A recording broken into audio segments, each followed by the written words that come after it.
How to access insights on Instagram account. To do that, first make sure that the Instagram app is up to date on your device. Either you use an Android phone or iPhone.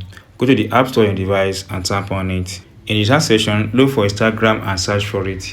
If you have any update, make sure that you update your app to the latest version. Now, to fully access the insights on the Instagram app, make sure you go and tap on the profile icon here at the base of the screen.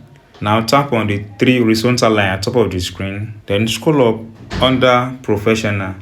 So if your account is not on professional account, I've made a video on how to turn your account to professional account. Tap on the link and watch that video. Tap on insight.